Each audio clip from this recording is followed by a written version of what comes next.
Recently, I interviewed Jared Jackson. He's an American, I'd say, expatriate who is living in Kenya. He's also a BCBA. A BCBA means a board certified behavior analyst, and he has experience in giving professional help to children affected with mostly autism and just analyzing the whole, I'd say, spectrum of fully developmental features or facets for a child who's definitely maybe is undergoing, I'd say, changes, mental, emotional, but mostly especially behavioral.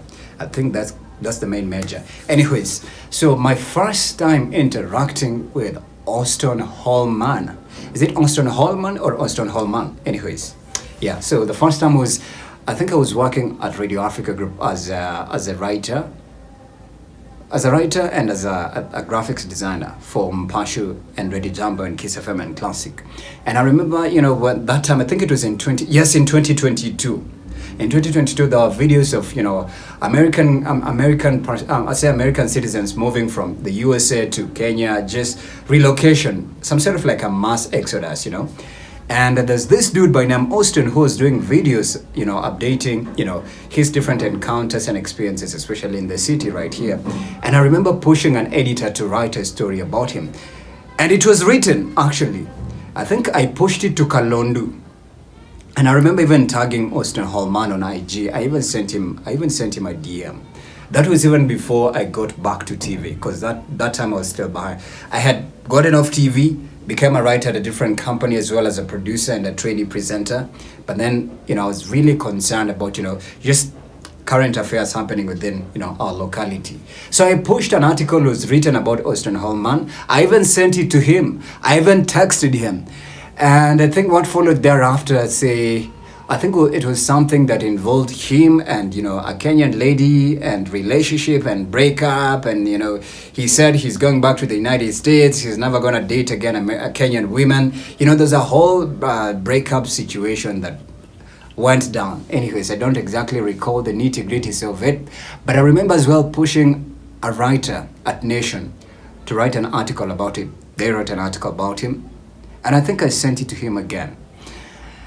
And the last time was, I think it was on the Lynn Gogi show. You remember I was also on the Lynn Gogi show. Was I interviewed or I was in a conversation? It was about something that has to do with astral projection. And there's something Auston Holleman had done. And then what accompanied thereafter were just, Black Americans exiting the United States and, settling in Africa and in Kenya specifically. So I was like, what is this thing called the passport bros? And Auston Holleman was like, the brand of it all. So I pushed an editor, they wrote an article. I mentioned him to, I think, Lynn Gogi's producer. Is it James or the other dude? Yeah. They ended up inviting him for an interview.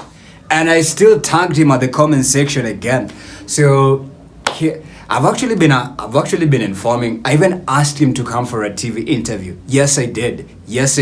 I recently asked his friend, who I didn't know they were friends, because he told me, he's gotten a lot of help in terms of, relocating from the United States to Kenya, courtesy of, Auston. I had no idea. I was actually stunned. I was like, wow, that's interesting, huh?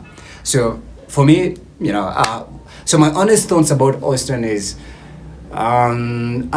he's doing well. It's interesting to see that, a lot of Africans, especially those of American descent, can settle in Kenya and have it, well.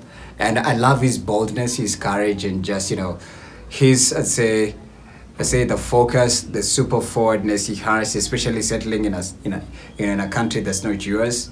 That dude got it all. But he comes off as a little bit corny and tacky in some kind of way. I'm not saying because he ignored me or, no. I just wanted him to know that I'm the one who's behind your Kenyan fame, in as much as you have your own platform, but I contributed a lot in pushing your stories to editors and writers and interviews. And I even tagged him in the comment section and even mentioned it to him in the DM.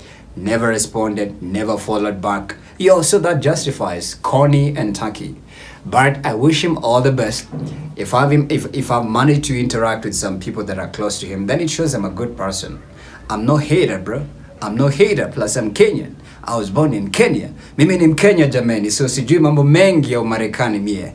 And I wish him all the best of luck as he continues to globetrot. He's definitely a globetrotter, and it's something that's admirable, especially somebody, coming from, that other side of the world. So good luck, all the best.